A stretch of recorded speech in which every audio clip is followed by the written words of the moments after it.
Hello everyone, welcome to Shiva coaching classes and career academy. Friends, CDP की class में आप सभी का बहुत बहुत वेलकम है। फर्स्ट क्वेश्चन है, निम्न में से अधिगम में योगदान देने वाले मनोवैज्ञानिक कारकों में कौन सा शामिल नहीं है। आपको बताना है। ऑप्शन ए अधिगम की इच्छा, ऑप्शन बी प्रेरणा, ऑप्शन सी रुचि, ऑप्शन डी विषय वस्तु का स्वरूप। अधिगम का अर्थ होता है फ्रेंड्स सीखना। क्या होता है? अधिगम का अर्थ क्या होता है? सीखना, राइट। जो सभी को मालूम है। अधिगम की प्रक्रिया जीवन भर चलती है, ये भी हम सभी को मालूम है। अब आप देखते हैं, जो अधिगम की इच्छा है, अधिगम की इच्छा है, प्रेरणा है, रुचि है, ये सभी मनोवैज्ञानिक कारकों में शामिल होते हैं। अधिगम की इच्छा, प्रेरणा, रुचि, बट बस विषय वस्तु का स्वरूप यही अधिगम में शामिल नहीं है। अधिगम में योगदान देने वाले मनोवैज्ञानिक कारकों में शामिल नहीं है विषय वस्तु का स्वरूप। तो right answer D. Next question, निम्न में से सामाजिक मूल्य कौन सा है? सामाजिक मूल्य बताना है, कौन सा है?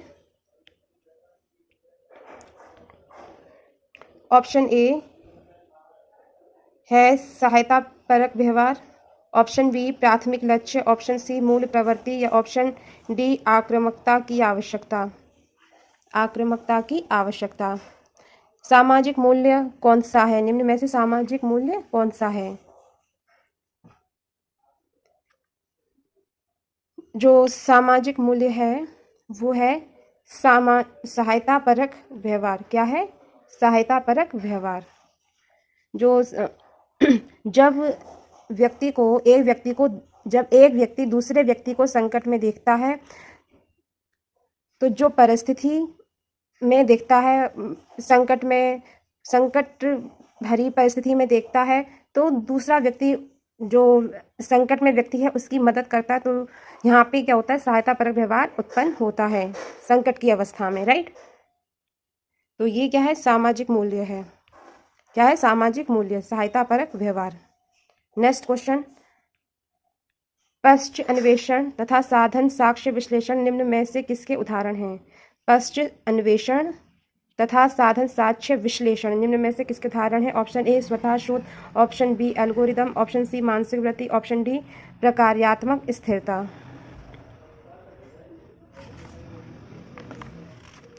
पश्च अन्वेषण तथा साधन साक्ष्य विश्लेषण निम्न में से किसके उदाहरण हैं? ये उदाहरण है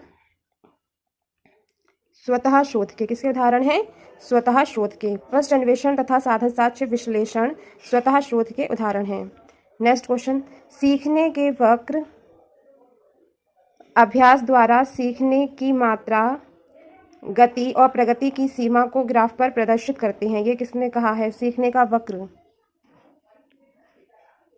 अभ्यास द्वारा सीखने की मात्रा, गति और प्रगति की सीमा को ग्राफ पर प्रदर्शित करते हैं, ये कहा है। आपको बताना है। ऑप्शन ए स्किनर ने, ऑप्शन बी रॉस ने, ऑप्शन डी एबिंगहॉस ने, या ऑप्शन डी होगा एमएल बिग्मी ने। तो जो राइट आंसर है वो है एबिंगहॉस। सीखने के वक्र अभ्यास द्वारा सीखने की मात्रा, गति और प्रगति की सीमा को ग्राफ पर प्रदर्शित करते हैं, ये कहा है एबिंगहॉस ने। नेक्स्ट क्वेश्चन, निम्न में से कौन सा थॉर्नडाइक के अधिगम के प्राथमिक नियमों में शामिल नहीं है? प्राथमिक नियमों में शामिल नहीं है, आपको बताना है। ऑप्शन ए है साहचर्यात्मक स्थानांतरण का नियम, ऑप्शन बी अभ्यास का नियम, ऑप्शन सी प्रभाव का नियम, ऑप्शन डी तत्परता का नियम।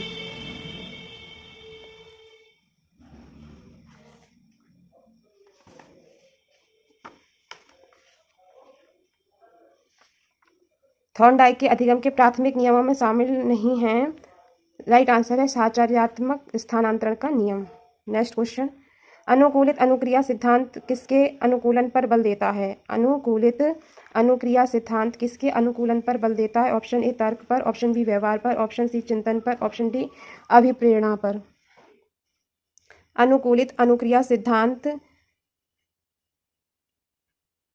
किसके अनुकूलन पर बल देता है? वह बल देता है किस पर देता है? व्यवहार के अनुकूलन पर बल देता है। इस सिद्धांत का प्रतिपादन जो है वो किसने किया? इस सिद्धांत का प्रतिपादन रूस के मनोवैज्ञानिक इवान इवान पेट्रोविच पावलोव ने किया। किसने किया? पावलोव ने। जो पावलोव का पूरा नाम क्या है? Ivan Petrovich Pavlov. कब किया? 1904 में। नेक्स्ट क्वेश्चन, क्रिया प्रसूत अनुबंधन का दूसरा नाम है। क्रिया प्रसूत अनुबंधन का दूसरा नाम है। ऑप्शन ए समीपस्थ अनुबंधन, ऑप्शन बी नैमित्तिक अनुबंधन, ऑप्शन सी प्राचीन अनुबंधन या ऑप्शन डी चिन्ह अनुबंधन। क्रिया प्रसूत अनुबंधन का दूसरा नाम है, क्रिया प्रसूत अनुबंधन का दूसरा नाम है नैमित्तिक अनुबंधन। राइट आंसर है ऑप्शन बी नैमित्तिक अनुबंधन। नेक्स्ट क्वेश्चन, जो आज का लास्ट क्वेश्चन है, निम्न में से कौन सी अधिगम की एक विशेषता नहीं है? निम्न में से कौन सी अधिगम की एक विशेषता नहीं है? ऑप्शन ए अधिगम का अवलोकन प्रत्यक्ष रूप से किया जा सकता है। ऑप्शन बी में दिया गया है अधिगम व्यवहार में अपेक्षाकृत स्थायी परिवर्तन है। अधिगम व्यवहार में अपेक्षाकृत स्थायी परिवर्तन है। ऑप्शन सी में दिया गया है अधिगम प्राणी की अभिवृद्धि है। और लास्ट ऑप्शन है अधिगम एक लक्ष्योन्मुखी प्रक्रिया है। निम्न में से कौन सी अधिगम की विशेषता नहीं है?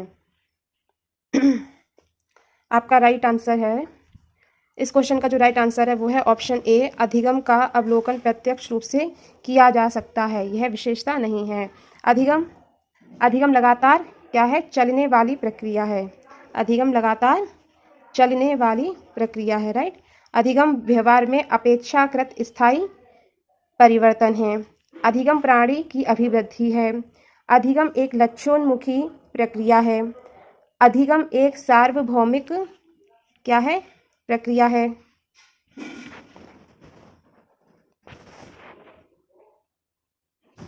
अधिगम व्यवहार में परिवर्तन है। अधिगम व्यवहार में परिवर्तन है। मिलते हैं नेक्स्ट